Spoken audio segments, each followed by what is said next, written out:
So hello everyone, তোমরা সবাই কেমন আছো? আশা করি তোমরা সবাই ভালো আছো। তো আজ হঠাৎ করে ভাবি আমাকে দুপুরবেলায় ডাকলো পেয়ারা মাখা করার জন্য। তার জন্য আমি চলে যাচ্ছি পেয়ারা গাছের কাছে। তো চলো তোমাদেরকে আমি পেয়ারা পাড়া থেকে পেয়ারা মাখা পর্যন্ত সব কিছুই দেখাচ্ছি। তোমরা ভিডিওটা স্কিপ না করে দেখতে থাকো, অনেক মজা পাবে। তো এই দেখো পেয়ারা গাছের কাছে চলে এসেছি।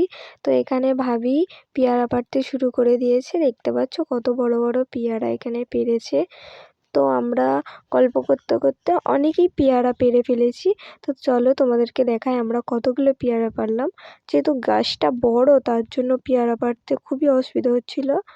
তো দেখো কত বড় বড় পেয়ারা পেরেছি। চলো এবারে এগুলোকে ধুয়ে আমরা মাখা করি আর তোমাদের সাথে শেয়ার করি। তো আমি চ্যানেলের নতুন, তাই সেরকমভাবে তোমাদেরকে ভিডিওটা দিতে পারছি না, তো তোমরা একটু মানিয়ে নিও। তারপর এদিকে একটা বড় আমড়া গাছ ছিল, তো দেখো তার মধ্যে একটা আমড়াও পেড়ে ফেলেছি। আর এদিকে হচ্ছে আমাদের গ্রামের দৃশ্য। তো দেখো এদিকে ধান ক্ষেত, খুব সুন্দর একটা মনোরম প্রকৃতি। তো চলো বেশি বকবক না করে এবারে মাখা করা যাক। তো তার জন্য আমি এই পেয়ারাগুলোকে নিয়েছি, ভালোভাবে ধুয়ে নেব। তো পেয়ারাগুলো ধোয়ার জন্য ভালোভাবে আমি ধুয়ে নিচ্ছি। তো ওইদিকে আমড়া গাছ ছিল, ওখানে ভাই আর আমার ভাইপো মিলে খুবই মারামারি করছিল আমড়া পাড়ার জন্য। আর এদিকে বলছিল পিমনি পিমনি তাড়াতাড়ি তুমি পেয়ারা মাখা করো।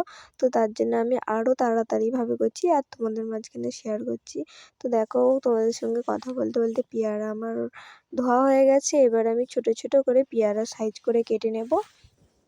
তো বটিটা খুবই ধার ছিল, তার কারণে আমি খুব আস্তে আস্তে কাটছিলাম। আমার ভয় করছিল কারণ বটিটা খুব ধার আর পেয়ারাগুলো খুব শক্ত, তার জন্য হাত না কেটে যাওয়ার জন্য আমি খুব সাবধানে কাটছিলাম। তো দেখো কাটা আমার হয়ে গেছে প্রায়।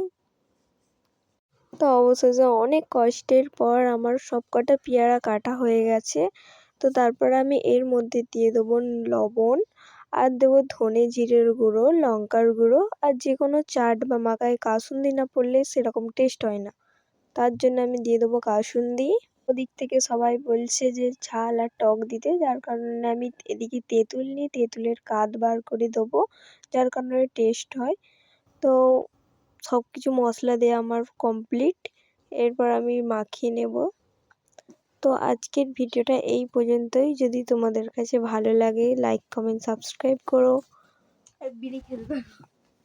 আমি নতুন ভিডিও করছি যার কারণে ভালোভাবে করতে পারলাম না। তো দেখো আমার এদিকে মাখা রেডি আর এদিকে আমার ভাইপোরা বলছে যে বলছি রিভিউ দিয়ে কেমন হয়েছে, সবাই বলছে ভালো। তো টাটা, বাই আজকের মতো।